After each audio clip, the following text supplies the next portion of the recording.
Hello, it is Throwback Thursday, August 24th, I believe it is, 2023. Steve Sipress here, throwing it all the way back to 1970.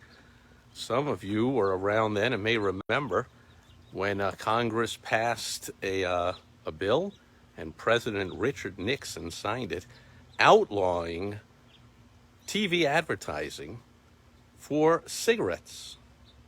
Now, if you weren't around then, you might be thinking, like, what are you talking about? Like, outlawing.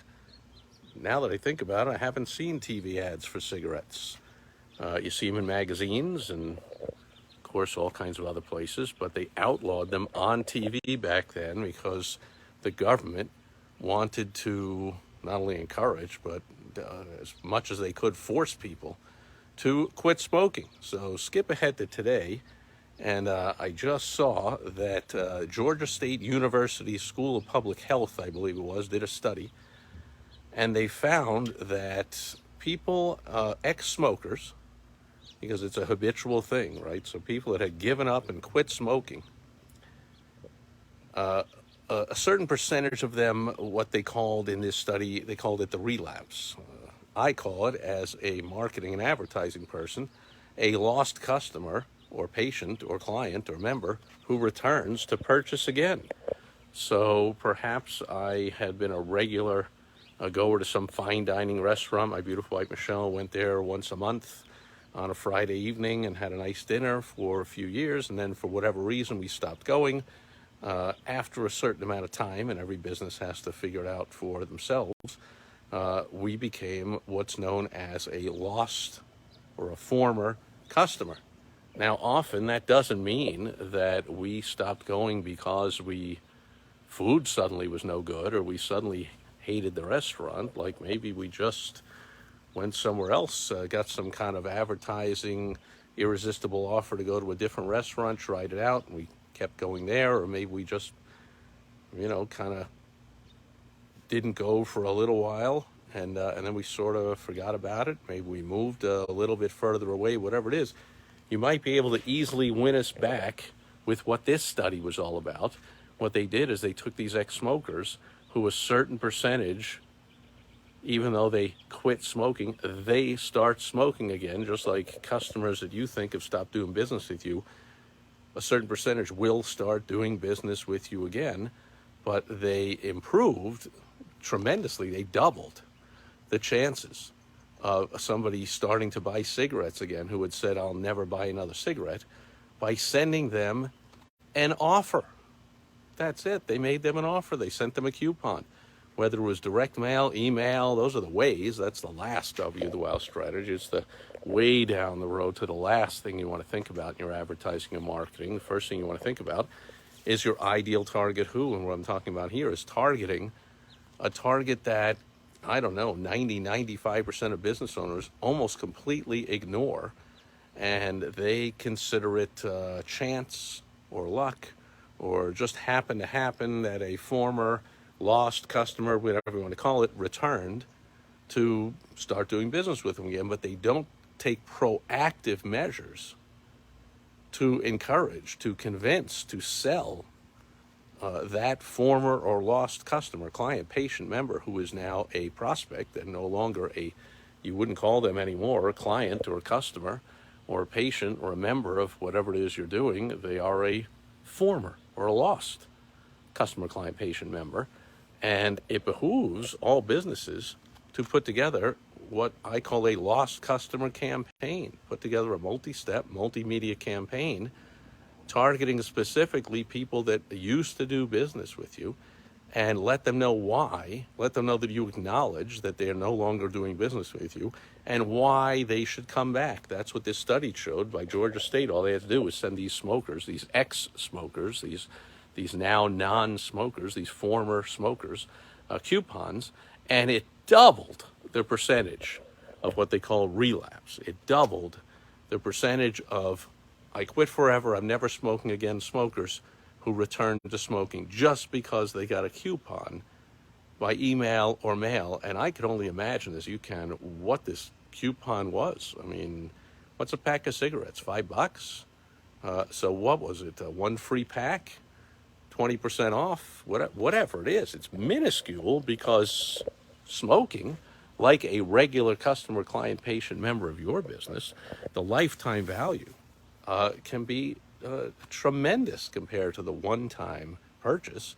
A one-time purchase, a pack of cigarettes, may be $5, but if you can get an ex-smoker back to being hooked on cigarettes, might start buying a pack or two a day. So what would you give to get that person back? Would you give them 20% off, 50% off, one free pack, one free carton? What would you give them? I didn't look for details on this, but all they did was send them a coupon, some kind of a discount, and boom, lo and behold, they won back. Again, that's business speak.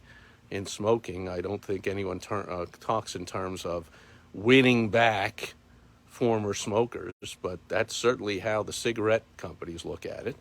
They say, man, we got people quitting like crazy. How can we get them back and addicted again and to start buying our toxic brand, whatever it is? I'm not a big fan of toxic products or services that actually hurt people instead of help them, but if you follow me and you pay any attention at all, you know I'm always saying that people don't buy what they need. They buy what they want. If people bought what they need, there would be billboards for broccoli all over the place and TV ads, and nobody would buy fast food ever because everyone knows they don't need that. They need vegetables and fruits, but people don't say, hey, I'm hungry, let's go get some broccoli. They say, let's go to a pizza place, a McDonald's, a Wendy's, a whatever, right? People buy what they want, not what they need. And ex-smokers still have a certain percentage still want to smoke. You can push them over the edge by sending them a coupon, which again, I imagine is a really mild offer of a insignificant, basically tiny discount. And yet that's enough to double the percentage of people that come back and start buying cigarettes again from the cigarette manufacturers through their distributors and retailers and all that. But bottom line, they're buying them. The manufacturers get to manufacture and sell more cigarettes. So how about you? Most business owners overwhelmingly focus on new customers, new patients, new clients, new members. How do I advertise? How do I get new people that don't know me and never heard of me? And they ignore this gold mine, if you've been in business for any length of time, of people that, at least at one point, they liked you, they trusted you well enough to give you money and be a customer. At least find out and ask them why they stopped. And a lot of times you'll find it's not the answer you think. They don't say, because I suddenly decided you suck. Sure, that's some of them, but most of them are like, oh yeah, it's a good point. I haven't gone to that restaurant in a while. And what'd you just send me a buy one dinner, get one free? Yeah, of course I'll come back again. I love that place. We just hadn't gone in a while, but thanks, I'll come back. And then boom, so you gave one meal, with inflation, Bidenomics, used to be $20, $25. Now maybe it's $30, $35 for that entree in the fine dining restaurant. But food cost on that, well, that's gone out of control too.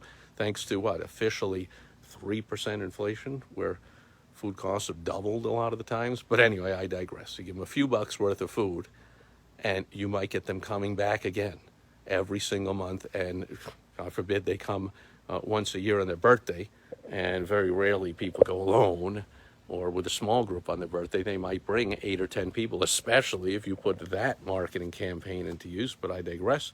That's another topic for another day. Today, it's all about winning back lost customers, and this Georgia State University study that showed, oh, by the way, recency is really important in all of advertising and marketing and sales. Recency, so that means how recently has somebody bought something from you or from anyone else, because a buyer is a buyer. So if people are buying shoes and you sell shoes, how recently have they bought pairs of shoes? The more recently they bought shoes, the more likely they'll buy shoes from you. They're still a shoe buyer, a shoe shopper. They currently love shoes. So they found that this was much more prevalent, the ex-smokers returning to smoking, if they had quit less than a year before they received this coupon. The ones that were longer, more easy to resist. For instance, I drank enough alcohol in my lifetime when I was younger to last, several lifetimes for probably an entire football team. That's another story for another day. I have not had a drink now for over 30 years, but who's counting? And so I am not likely at all. Somebody could, which happens, of course. Here comes some, and you might even see there's some beach balls in the background right there. Tomorrow evening, we're having some neighbors over for a beach-themed beach party tomorrow. And so my beautiful wife, Michelle, has been, setting up the place. She's always the hostess with the mostess and getting ready to host this event, this party for about, 50, 60 of our neighbors. And we've done this towards the end of August every year for the past, I think, 6 years now. We had to skip one because of the ridiculous anti-scientific shutdowns, but don't get me started on that.